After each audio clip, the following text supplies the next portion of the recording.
This is lessons in pursuing happiness.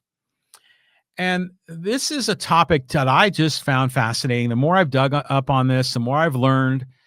It has really influenced kind of how I see the world. And usually, when you look at the world, you're kind of taught that there's good and there's evil, right? And they want you to choose one. They want you to be the good guy. Who's the good guy? I mean, the good guy is the person that cares about other people, that puts other people above themselves, that always thinks of others first. And they're the ones that are going to be out there to help. And those are the good guys. And the evil guys, are the lighting, cheating, SOBs out there that just want to screw you over. Okay. And usually you're presented with those two alternatives. In a lot of ways, that's kind of how people frame the two political parties in America. Republicans, Democrats certainly, frame the Republicans as lying, cheating SOBs, and sometimes you'll hear it from, the MAGA folks kind of, they're down on the Democrats because they're trying to be too nice to the immigrants and all these sorts of things. So you see how this sort of binary look of the world plays well in a political space, but it doesn't really reflect reality, right? Because you might say that nobody's perfect, nobody's perfectly good. There's like a spectrum here. And you need to kind of look more deeply. This is far too simple to analyze. Because when you're looking at the world, what's your worldview and how do you perceive good versus evil? Because there's many things here in the world that some people think are really good and other people of rational minds think is really evil, and vice versa. So I began learning more about this, and this is what I'm going to call the win-win matrix. And you may have seen something like this or some version of this in your history.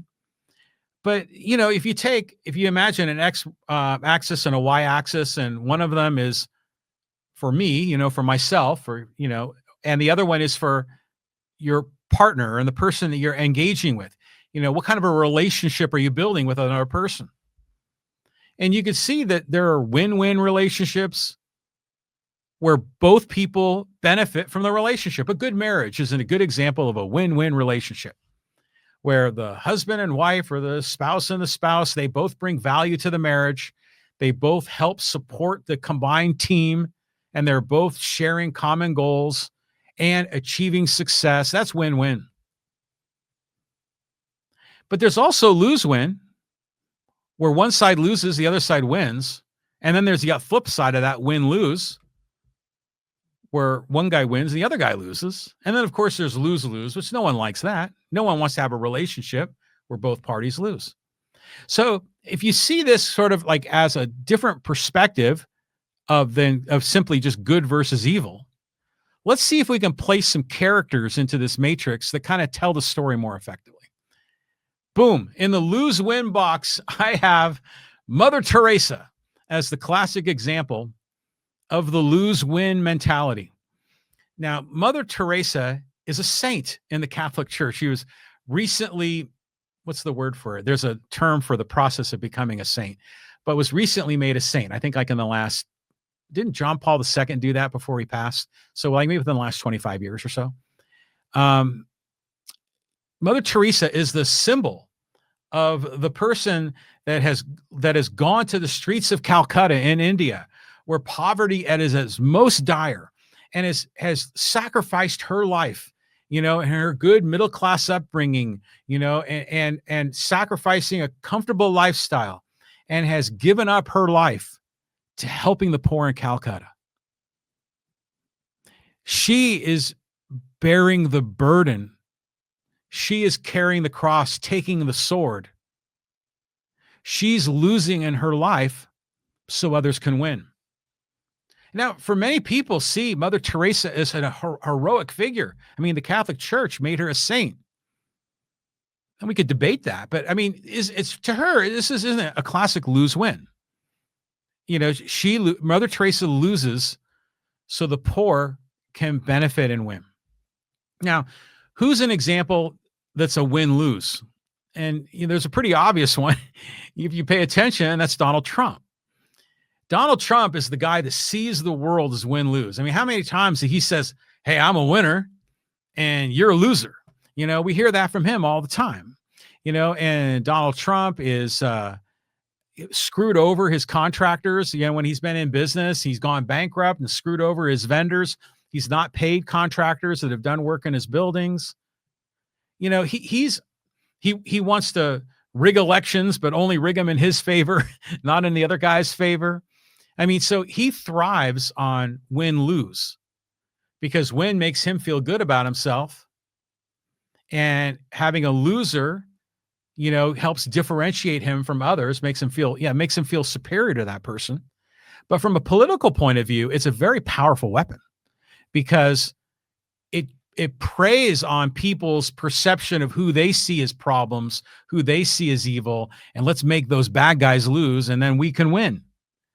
So we see examples of that. It's all over the place with Donald Trump. You rarely see him out there trying to get a win-win deal. He's usually going for a win-lose. Okay, then there's, of course, the lose-lose angle to this, which no one wants. The graphic there is a bomb. Looks like it's from the Rocky and Bullwinkle show. There's a bomb that's about to blow up. That's lose-lose, right? Now, in my opinion, tariffs are lose-lose. Tariffs are a loser policy, because who wins with tariffs? Someone might win for a short amount of time. Maybe you've seen that video that's circulating about Ronald Reagan talking about tariffs. It's wonderful. But with tariffs, our manufacturers are losing because the cost of steel and aluminum has gone up. And our farmers are losing because they can't export product because the tariffs have started a trade war, and the other countries are putting tariffs on their own people. The whole thing is a mess. No one's winning. And economic output declines for both sides of the trade. It discourages trade, but trade is win-win. Trade makes people prosper. This takes away from trade, and it makes trade, in this case, by seizing trade, by disincentivizing trade, it makes it lose-lose.